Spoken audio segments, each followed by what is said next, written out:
Classroom sizes, staff shortages, and a repair backlog, all in the aftermath of a devastating pandemic for student learning. I think it's fair to say Ontario's education system is facing major challenges this election. Have the PCs done enough? And what do other parties have to offer? And are we paying enough attention to a system that accounts for almost a fifth of Ontario's budget? Well, let's find out. From Scarborough, Ontario, we're joined by Kristen Rashowi, the Queen's Park reporter for the Toronto Star. And here in studio, we have Annie Kidder, Executive Director and founder of People for Education. And Kelly Gallagher-Mackay is also with us, Associate Professor of Law and Society at Wilfrid Laurier University. Thank you all for being here.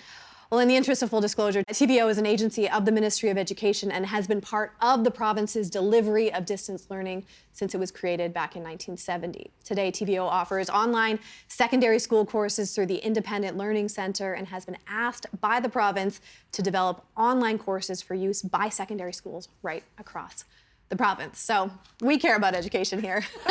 Kelly, let me start with you. In an election, there is so much the leaders are pushing. There's so much to focus on. Do you think education has successfully been on the radar? I think that education is a huge part of daily life, but it's not a huge part of political conversation in Ontario today. And when you talk to people who are in schools, whether that be students or educators or parents who are deeply concerned, there's a lot of concerns that schools aren't doing the job and they aren't getting the serious attention they need to thrive and support our kids to be ready for a big, scary future.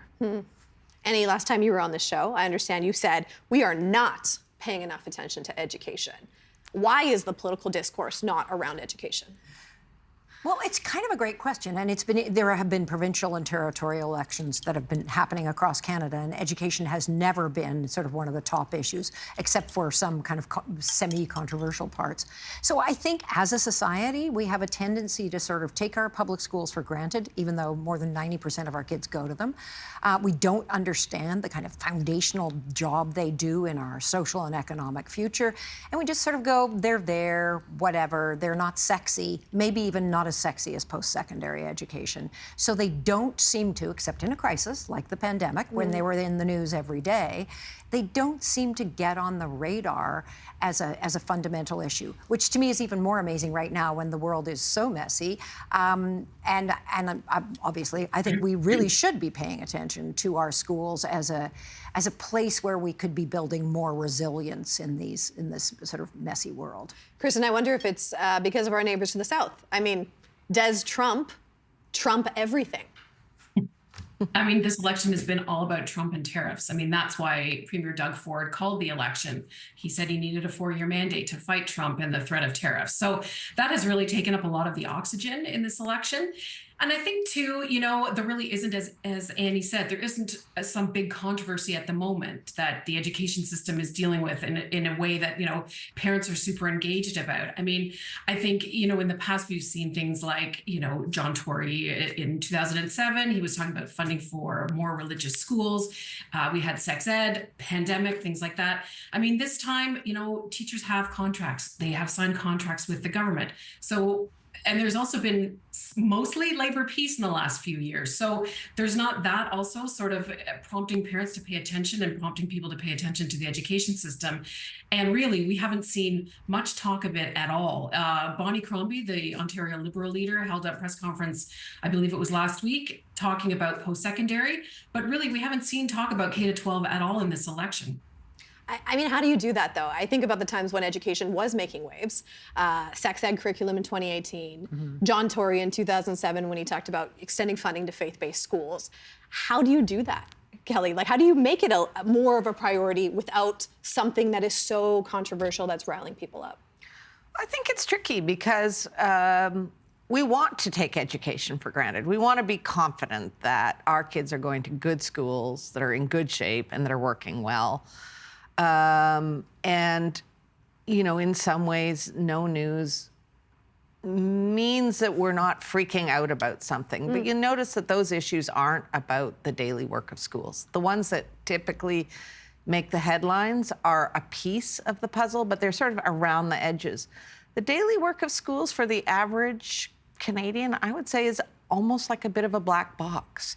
You don't know what it is that actually makes a difference to make schools work better for all kids. And when people don't know, they don't think about it.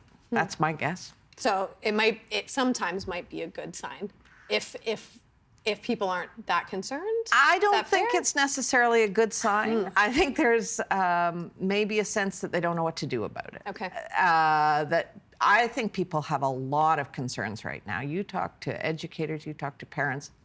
I wouldn't say anyone's happy. But is there a quick political fix that people can get behind? Harder to get that.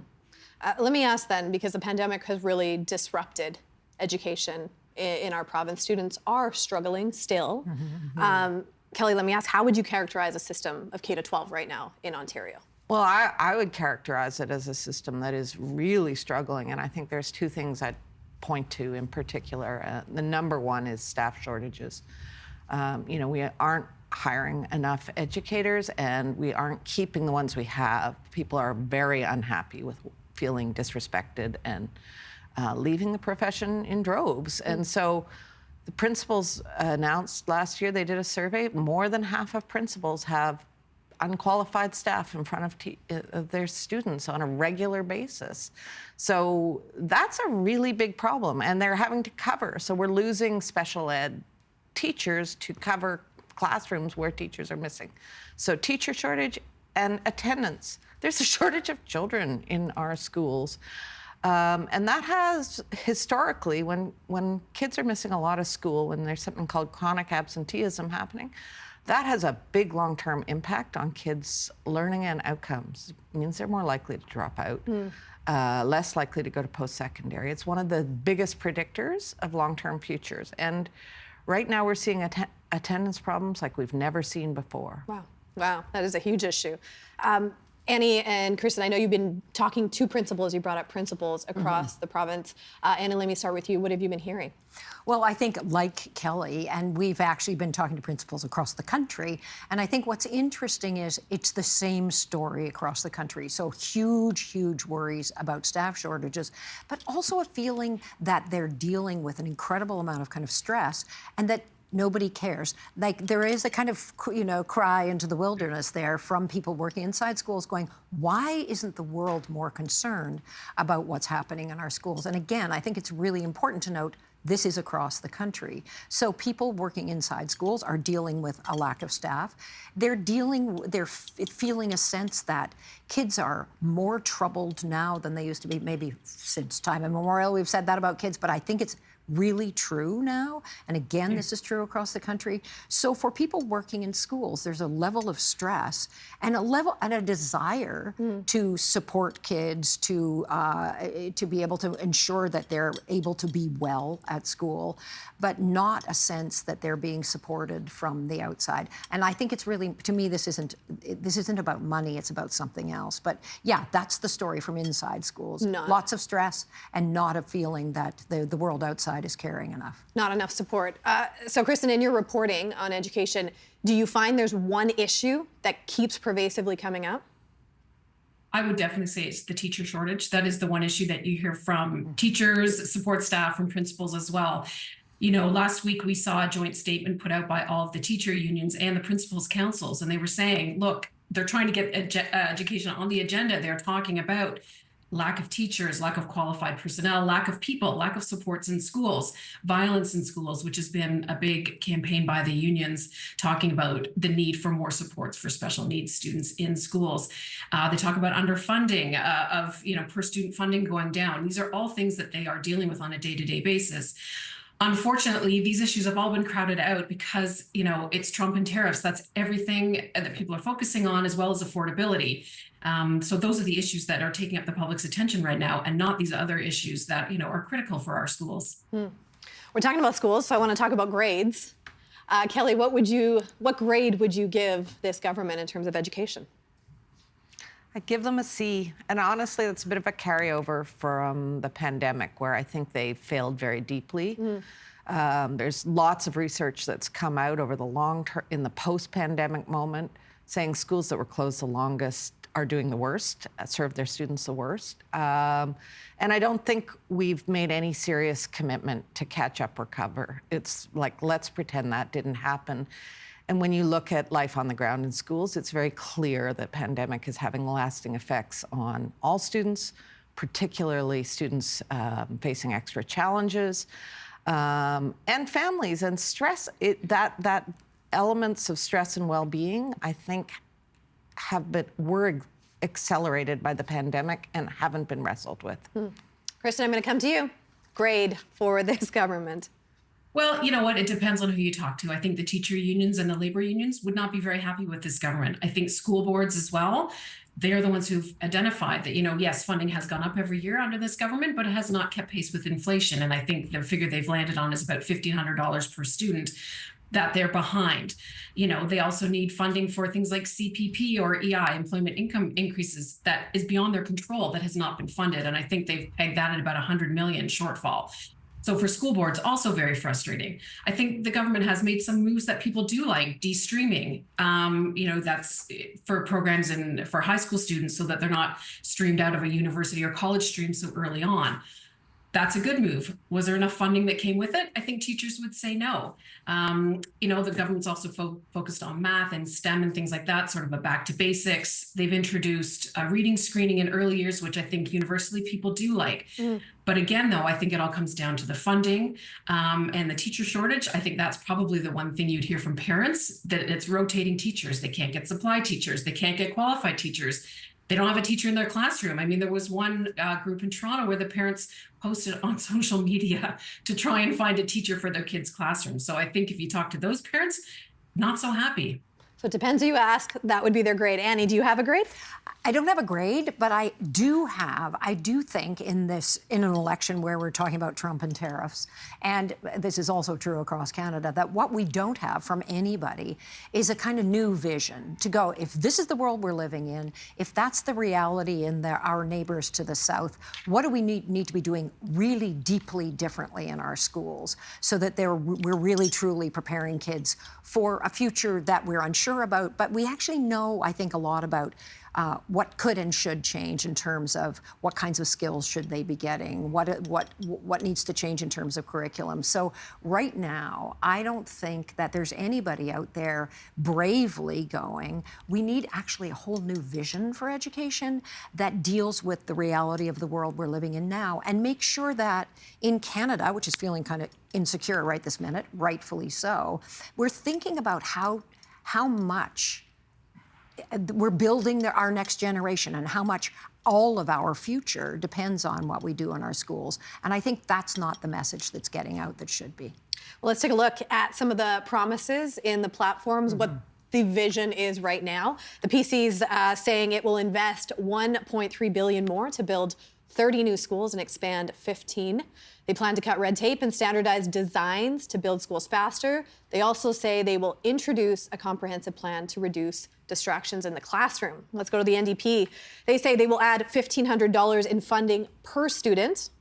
It will spend roughly $830 million more per year to clear the school repair list.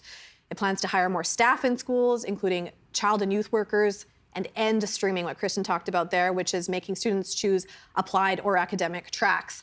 The Liberals, here's their plan to add $1,500 in funding per student, same as the NDP. The party wants to clear the school repair backlog. It also wants to eliminate portables by building 90 new schools over 4 years. It also pledges to hire more education workers and mental health professionals. The Greens, they pledge to add $1,500 as well in funding per student. The party also wants to clear the school repair backlog. That's a big one. It will provide enhanced funding to end streaming, and the Greens will also cap class sizes in kindergarten and grades 4 to 8. Annie, let me start with you. What sticks out to you in those platforms? So much conversation about money and not necessarily a conversation about what should we be doing in our schools, for having that first and then going, and what should we be spending on it. That has been a problem for every government we've had since I've been doing this work, which is nearly 30 years, is that we always start with the money and we don't start with what are we trying to do, what are we trying to accomplish, what do all kids need, how do we make sure that we're doing all the sort of health promotion, prevention work really, really early on. That's what's not there, I don't think, in any of the platforms. And it's always been a problem because then when we're communicating to the rest of the world about education, and the rest of the world counts because they vote, so you have to convince the rest of the voters this is worth spending money on and caring about. We have to communicate something more than, you know, $1,500 or something more than money. We have to communicate something that has more hope and a kind of vision for the future. The language isn't there Yeah. for you. Kelly, The vision isn't The there. vision Yeah. and the language, Yeah. all of it, yeah. Kelly, for you. Well, beyond those specific points, when you do look at the platforms from the different parties, there's a lot of talk about the basics, right? We're going to get back to basics as Tory language. We're going to get the basics right as Liberal language. And I think that there's really reason to be concerned that we do want the floor. Like, nobody doesn't want the basics done well, Right. but I guess this is a bit like Annie. When I think about my kids, I want them to learn a lot more than the basics. I don't think the basics is good enough for our kids. And that's not just sort of a comfy middle class perspective. I think for all our kids, we need to hope for a lot more than the basics out of our schools. And we need to support the people who are doing the work so that they can do that meaningfully and well. And so, you look at something like extracurriculars. They're some things that students love best, where they grow the most, do the most creativity and social emotional learning. Well, we don't even support that. We assume teachers are going to volunteer, and when you have a burnt out workforce, you get less volunteering and you get less texture around the school. We need more than the basics for our kids. And can I add to that? I think that one of what's really important in there too is that there's no breathing room anymore. So that if you are a teacher, an educational assistant, whoever, a principal, all the people doing support work, there's no room to have any kind of autonomy to go, I'm going to make my classroom like this, or there isn't that freedom there. So you end up focusing on the basics, which again are obviously Which you important. need to get right. Obviously you do. I think that part goes without saying. But now we're kind of cramming forward so that there's not that space, which is partly what leads to the stress, partly what leads to the disengagement of kids. And that's again why it's important that we're talking about this beyond money and about something bigger than that. I take your point, Annie, that it's not just about money. But Kristen, I'm curious, how much of the issues that we're facing still come down to dollar signs. And when you're reporting and talking to people in communities, like, do they care about those dollar signs when they're put up there in these platforms? Well, it's interesting because sort of the days of the fully costed platform from campaigns are pretty much over. We saw that in the last couple of elections, and this one for sure. I mean, these are not fully costed platforms. Maybe because education's not been in the spotlight, it allows them to be a bit more vague on the details. But I mean, I look at these and yes, there are some dollar figures, but if they're talking about more staffing, okay, over what period of time, how many staffers are we talking about? And where do you find them? I mean, there is a teacher shortage at the moment. So where are you going to find them? The Liberals are the only ones talking about shortening the teacher education program to 1 year.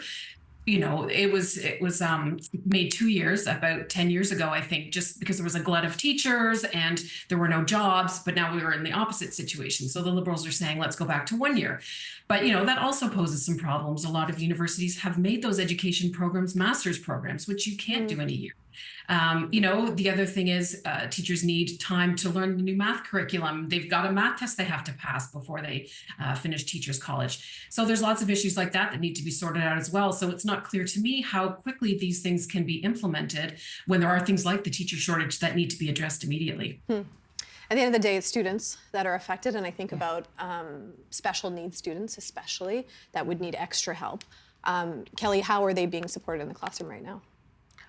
Well, I think there's been a move towards inclusion, which by and large serves students with disabilities well, right? We know that if you put kids off in a room somewhere else, they're less likely to learn as much, and they're less likely to get the opportunities that students with similar achievement would get. So inclusion in general is a great principle, but it's pretty clear that students aren't getting the support they need, and that goes beyond the education system, right?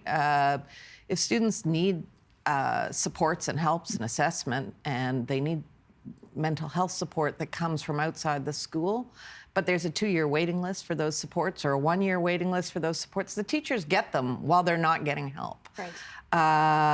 So it really, the school lives in a bigger world, and when all the other pieces, when housing is hard, that's very hard on families. If they're moving more, if they're struggling to, when mental health services are absent and the connections between mental health services and the schools are bad, that has a big effect on the school in general, and particularly on students who are most vulnerable.